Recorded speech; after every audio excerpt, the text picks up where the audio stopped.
கனடாவில் நான் என்ன ஜாப் செய்கிறேன் பார்ட் 3 வீடியோ தான் அது. பார்ட் 1ல் நான் எப்படி கனடா வந்தேன், என்ன விசாவில் வந்தேன், என்னென்ன செஞ்சேன்னு சொல்லியிருந்தேன். பார்ட் 2ல் அதுக்கு பிறகு படித்து முடிஞ்சதுக்கு பிறகு என்ன ஜாப்புக்கு போயிருந்தேன், ஏன் அந்த ஜாப்பை நான் ரிஜெக்ட் பண்ணினேன் சொல்லி அதோட விஷயம் எல்லாத்தையும் என்ன சொல்லியிருந்தேன். இது பார்த்தீங்கன்னு சொன்னால் பார்ட் 3 அதோட கண்டினியூஷன். நீங்கள் பார்ட் 1 பார்ட் 2 பார்க்காதாக்கள் கீழே இந்த பிளேலிஸ்ட்டில் பார்ட் 1 பார்ட் 2 இருக்குது, போய் பார்த்துட்டு வாங்க. ஸோ அந்த டிஜிட்டல் மார்க்கெட்டிங் அந்த இன்டர்வியூவில் பார்த்தீங்கன்னு சொன்னால் நான் கேட்ட மாதிரி அவங்களால கமிஷன் பேசிஸில் எனக்கு பே பண்ண அவங்க மறந்துட்டாங்க. ஸோ அதனால் அதை விட்டுட்டு வேறு ஜாப் ஒன்று பார்க்கணும்னு சொல்லி முடிவெடுத்தேன். இப்போ எனக்கு இருக்கிற பிரச்சனை என்னன்னு சொன்னால், என் டைமை பேஸ் பண்ணின ஒரு ஜாப் ஒன்று நான் செய்ய முடியாது, செய்ய எனக்கு விருப்பம் இல்லை. என் ஸ்கில்லை பேஸ் பண்ணின ஜாப் ஒன்று தான் நான் செய்யணும். ரெண்டாவது, நான் செய்ய போகிற ஜாப் பார்த்தீங்கன்னு சொன்னால் ஆல்ரெடி நான் செஞ்சிட்டு இருக்கிற ஒரு விஷயத்தோட அலைன் ஆகணும். ஆல்ரெடி நான் இருக்கிற, அதாவது இந்த கண்டென்ட் கிரியேஷன், இந்த வீடியோ கிரியேஷன், லீட் ஜெனரேஷன், இதை மாதிரி விஷயங்களோட அலைன் ஆகணும். மூணாவது, ரெசஷன் ப்ரூஃப் பிஸ்னஸ் ஒன்றுக்குள்ளே நான் ஜாப்புக்கு போகணும். அதாவது ரெசஷன் ப்ரூஃப் பிஸ்னஸ் ஒன்று செய்கிற கம்பெனி ஒன்றில் நான் ஜாப்புக்கு போகணும். ரெசஷன் ப்ரூஃப்னு சொன்னால் எக்கனமி எவ்வளோ பாதாளத்தில் போனாலும் சரி, எவ்வளோ நல்லா இருந்தாலும் சரி, அந்த பிஸ்னஸ் ஸ்லோவாகக்கூடாது. உதாரணத்துக்கு இப்போ நீங்கள் ரியல் எஸ்டேட் ஏஜென்ட் ஆகிறீங்கன்னு சொன்னால், ஹவுசிங் மார்க்கெட் நல்லா போயிட்டு இருக்குள்ள மட்டும்தான் ரியல் எஸ்டேட் ஏஜென்ட்ஸால் நல்லா சேல்ஸ் எடுக்க இயலும், நல்லா ஷைன் ஆகலும். நாளைக்கு ஹவுசிங் மார்க்கெட் கீழே இறங்கக்குள்ள இப்போ பார்த்தீங்கன்னு சொன்னால் ரியல் எஸ்டேட் அவ்வளவு பூமி இல்லை. ஓகே, ஒரு கொஞ்சம் காலம் அந்த கனடா கொலம்புக்குள்ளே ரெண்ட்டோட ப்ரைஸ் எல்லாம் கூட்டிகிட்டு போய், ஹவுஸோட ப்ரைஸ் எல்லாம் கூட்டிகிட்டு போய் நிறைய பேர் வாங்கினாங்க. இப்போ வாங்கினாக்கள் என்ன செய்யணும், அரைக்கரவாசி விலை குறைய விற்கிறதுக்கு கூட ஆள் இல்லாமல் கஷ்டப்பட்டுட்டு இருக்காங்க. ஸோ இந்த பீரியட் பார்த்தீங்கன்னு சொன்னால் ரியல் எஸ்டேட் மார்க்கெட் அவ்வளவு இது இல்லை. நான் உதாரணத்துக்கு ரியல் எஸ்டேட்டு சொல்கிறேன். ஸோ இதை மாதிரியான ரெசஷன் ப்ரூஃப் பிஸ்னஸ் இல்லாமல் ரிசெஷன் ப்ரூஃபாக இருக்கிற ஏதாவது ஒரு ஜாப் ஒன்று செய்யணும். No matter what, Canada economy எங்கே போனாலும் சரி, என்ன நடந்தாலும் சரி, எனக்கு தொழில் இருந்துக்கிட்டே இருக்கணும். ஸோ இப்படியான ஜாப் என்னன்னு சொல்லி நான் தேடிட்டிக்குள்ள அநேகமாக ரியல் எஸ்டேட் லைசன்ஸ் எடுத்தால் ரியல் எஸ்டேட் புரோக்கர் ஆகலாம், ரியல் எஸ்டேட் நல்லம்னு சொல்லியிருந்தாங்க. ஆனால் அது அது எவ்வளோக்கு செட் ஆகும் சரியா என்ன பார்த்தீங்கன்னு சொன்னால், எனக்கு ஆடி ஓடி தெரிஞ்சு ஒர்க் பண்ணுறதுல எனக்கு அவ்வளோ பிடிப்பில்ல. அப்படி ஒர்க் பண்ண எனக்கு பிடிக்கணும்னா நான் இப்போ சிவிலுக்குள்ளே போயிருப்பேன். எனக்கு பார்த்தீங்கன்னு சொன்னால் என் கண்டென்ட்டை லெவரேஜ் பண்ணி செய்கிற ஒரு ஜாப் ஒன்று இருக்கணும். நான் எங்கே இருந்து வேணுந்தாலும், அதாவது எனக்கு லொக்கேஷன் ஃப்ரீடம் வேணும். அதாவது நான் கனடாவில் இருந்தாலும் சரி, ஸ்ரீலங்காவில் இருந்தாலும் சரி, எந்த நாட்டில் இருந்தாலும் சரி, என் ஃபோனோ என் லேப்டாப்பை வச்சு என்னால் அந்த தொழிலை செய்யக்கூடியதாக இருக்கணும். ரியல் எஸ்டேட் அப்படி செய்ய முடியாது. சிலாக சொன்னாங்க மோர்கேஜ் புரோக்கர் ஆகுங்க, அது நல்லன்னு சொன்னாங்க. ஸ்டில் மோர்கேஜும் ரியல் எஸ்டேட் ஹவுசிங் மார்க்கெட்டு கூட கனெக்ட் ஆகிருக்கிறதால ஸ்டில் இது ரெசிஷன் ப்ரூஃப் பிஸ்னஸ் ஒன்று இல்லை. ஸோ இப்போ என்னடா ஜாப் செய்யலாம், என்ன பிஸ்னஸ் செய்யலாம்னு சொல்லி நான் தெரிவேன். பிஸ்னஸ் இல்லை. அடுத்தது 4வது முக்கியம், அந்த ஜாப் பார்த்தீங்கன்னு சொன்னால் செல்ஃப் எம்ப்ளாய்டாக இருக்கக்கூடாது. ஏதாவது ஒரு கம்பெனியில் நான் எம்ப்ளாயியாக ஒர்க் பண்ணக்கூடியதாக இருக்கணும். என்ன ஆகணும்னு சொன்னால், அப்படின்னா தான் நான் எக்ஸ்பிரஸ் என்ட்ரியில் அதை போடலாம். அப்படின்னு சொன்னால் தான் எனக்கு எக்ஸ்பிரஸ் என்ட்ரியில் அந்த ஸ்கில் ஜாப்புக்குரிய பாயிண்ட்ஸ் கிடைக்கும். இப்போ நான் செல்ஃப் எம்ப்ளாய்டு, நான் பார்த்தீங்கன்னு சொன்னால் நான் அஃபிலியேட் மார்க்கெட்டிங் செல்ஃப் எம்ப்ளாய்டாக தான் செய்கிறேன். வேறு ஜாப், இந்த ஃப்ரீலான்சிங்லாம் செல்ஃப் எம்ப்ளாய்டாக தான் செய்கிறேன். அது பார்த்தீங்கன்னு சொன்னால் T4ல் வராது. ஸோ T4ல் வராதால நான் எக்ஸ்பிரஸ் என்ட்ரி ப்ரொஃபைலில் நான் ஆட் பண்ண முடியாது. ஸோ இது எல்லாத்தையும் உள்ளடக்கிற மாதிரி ஒரு ஜாப் ஒன்று இருக்குமாங்கிறது முதலாவது எந்த கொஸ்டின்.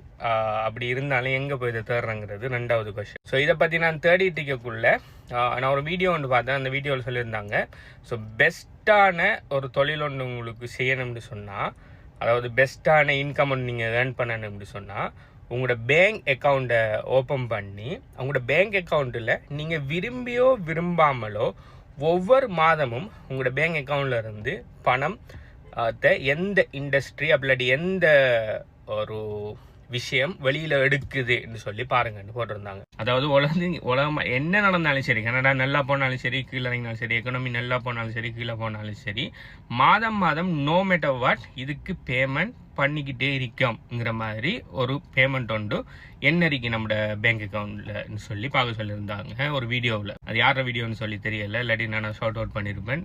எங்கேயோட இன்ஸ்டாகிராமில் டிக்டாக்ல எங்கே பார்த்தேன். ஓகேன்னு சொல்லி போட்டு என் பேங்க் அக்கௌண்ட் எடுத்தேன். ஓகே, பார்த்துட்டு போகல. முதலாவது பெரிய இன்கம் இந்த ரெண்ட். ஓகே, ரெண்ட் எதுக்குள்ளே வரும், ரியல் எஸ்டேட்டுக்குள்ளே வரும். ரியல் எஸ்டேட் எனக்கு விருப்பம் இல்லை. என்ன ஆகணும்னா சொல்லியிருந்தேன், ரெசிஷன் ப்ரூஃப் பிஸ்னஸ் இல்லை. இருந்தாலும் நான் ரெண்ட் பே பண்ணணும். ஆனால் பார்த்தீங்கன்னு சொன்னால் ரியல் எஸ்டேட் அது கூடுதலாக மென்டல் ஒர்க்கை விட ஃபிசிக்கல் ஒர்க் இருக்கிறதால so I am not interested in that. Okay, 2வது வேறு என்னன்னு சொல்லி பார்த்துட்டே போகக்குள்ள கிரெடிட் கார்டுக்கு எவ்ரி மந்த் நான் பே பண்ணிட்டு இருக்கிறேன். ஓகே, சில நேரம் ரெண்டை விட கூடுதலான அமௌண்ட் நான் கிரெடிட் கார்டுக்கு பே பண்ணிட்டு இருக்கிறேன். அப்போ கிரெடிட் கார்டு ரிலேட்டடாக ஏதாவது பிஸ்னஸ் பண்ணலாமான்னு பார்த்தா கிரெடிட் கார்டுகளை செல் பண்ணுற சேல்ஸ் அசோசியேட்டாக போகலாம். ஆனால் என்ன பிரச்சனைன்னு சொன்னால், என்னதான் கிரெடிட் கார்டுக்கு நான் மாதம் பே பண்ணினாலும் எனக்கு கிரெடிட் கார்டை செல் பண்ணினவருக்கு மாதம் கமிஷனோ மாதம் அவருக்கு இன்கம் கிடைக்குதான்னு கேட்டால் இல்லை, பேங்க்ஸுக்கு தான் அந்த இன்கம் போதே தவிர எனக்கு அந்த கிரெடிட் கார்டை செல் பண்ணவருக்கு ஒன் டைம் ஒரு கமிஷன் ஒன்று ஏர்ன் பண்ணிப்பாரு, அதுக்கு பிறகு இல்லை. அது மட்டும் இல்லாமல் அந்த கிரெடிட் கார்டு எனக்கு அவர் தரக்குள்ள ஃப்ரீயாக தான் தந்தார். ஸோ நான் பே பண்ண பெரிய ஒரு அமௌண்ட்டில் வந்து ஒரு குறிப்பிட்ட பர்சன்டேஜ் போயிருக்குமான்னு சொன்னால் இல்லை. ஸோ எனக்கு எவ்வளோ கிரெடிட் கார்டு கமிஷன் வரும்னு தெரியா, நான் எப்படி ஒரு $100-200 மேலே கிரெடிட் கார்டு நீங்கள் கிரெடிட் கார்டு சேல்ஸ் பண்ணீங்கன்னா நான் கமிஷன் வராதுன்னு தான் நான் நினைக்கிறேன். ஆனால் அந்த வீடியோ பார்த்துட்டு கிரெடிட் கார்டு சேல்ஸ் பண்ணுறீங்களா, உங்களுக்கு அதுக்கு என்ன மாதிரி கமிஷன் கிடைக்கும்னு சொல்லி உங்களுக்கு ஏதாவது தெரிஞ்சிருக்குன்னு சொன்னால் சொல்லுங்கள். ஸோ கிரெடிட் கார்டும் இல்லை. இப்போ வேறு என்னடா நம்மளோட பேங்க் அக்கௌண்ட்டில் வந்து பெரிய அளவில் அமௌண்ட் ஒன்று போகுதுன்னு சொல்லி தேடிட்டு போனால் ஃபைனலி ஐ ஃபவுண்ட் தட். அது என்னன்னு சொன்னால் மை கார் இன்சூரன்ஸ். டக்குன்னு எனக்கு ஒரு ஸ்பாக் ஒன்று பட்டிக்கு. Okay, car insurance. நான் இந்த காரை இப்போ பார்த்தீங்கன்னு சொன்னால் ஆல்மோஸ்ட் 2 வருஷம் ஆக போகுது. இந்த கார் வாங்கி இந்த 2 வருஷம் ஆக போகுது. ஒவ்வொரு மாதமும் நான் முதல் வருஷம் கிட்டத்தட்ட $500 பே பண்ணிட்டு இருந்தேன். ஓகே, நான் என்ன சொன்னேன், நான் கேண்டாக்கு வந்து புதுசு எனக்கு டிரைவிங் ரெக்கார்டிங் இல்லைங்கிறதால $500 எவ்ரி சிங்கிள் மந்த் பே பண்ணிட்டு இருக்கிறேன். அந்த $500 நான் பே பண்ணி முடிச்சதுக்கு நான் அந்த 1 இயரில் எந்த விதமான ஆக்சிடென்ட்டுமே எதுவுமே எனக்கு நடக்காதால எனக்கு எந்த விதமான ரிட்டர்னும் இந்த இன்சூரன்ஸ் கம்பெனி தரலை. நான் ஃபர்ஸ்ட்டுக்கு ஜாயின் பண்ணியிருந்தேன் இன்டாக்டில் தான். நான் முதல் இன்சூரன்ஸ் எடுத்திருந்தேன் 500. திரும்ப 2வது இன்சூரன்ஸ் பார்த்தீங்கன்னு சொன்னால் எக்கனாமிக்கல் எடுத்திருந்தேன். அடுத்த வருஷத்துக்கு ஒவ்வொரு வருஷமும் நீங்கள் மாற்றணும். எக்கனாமிக்கலில் இப்போ நான் 350 பே பண்ணிட்டு இருந்தேன். அதுக்கப்புறம் நான் அந்த டைமில் பிக்கரிங்கில் இருந்தேன். பிக்கரிங்லேருந்து திரும்ப இங்கே டவுன் டவுனுக்கு கிட்ட நான் மூவ் ஆனது பிறகு திரும்ப 200 கோடி திரும்ப பார்த்தீங்கன்னா எவ்வளோ $500 கிட்ட நான் இப்போ திரும்ப பே பண்ணிட்டு இருக்கேன். 500ல் 450-470 சம்திங் பே பண்ணிட்டு இருக்கிறேன். ஓகே, இப்போ எந்த இன்சூரன்ஸ் புரோக்கர் எனக்கு இந்த இன்சூரன்ஸை செல் பண்ணுறதுக்கு அவர் என்னென்னலாம் செஞ்சாருன்னு சொல்லி ஒரு யோசனை ஒன்று வச்சு பார்த்தா ஒன்றுமே செய்யலை அவர். கைஸ், நான் இந்த 2 வருஷமும் நான் இந்த இன்சூரன்ஸ் எடுத்ததுக்கு நான் இந்த இன்சூரன்ஸ் புரோக்கரை நானே தான் தேடி போய் இந்த இன்சூரன்ஸ் எடுத்தேனே தவிர அவராக என்ன கால் பண்ணியோ இல்லாட்டி என்ன தேடி வந்து நீங்கள் இன்சூரன்ஸ் வாங்குறீங்களா கேட்கல. வாவ், இது நான் ஆல்ரெடி செஞ்சுட்டு இருக்கிறதோட அலைன் ஆகுது.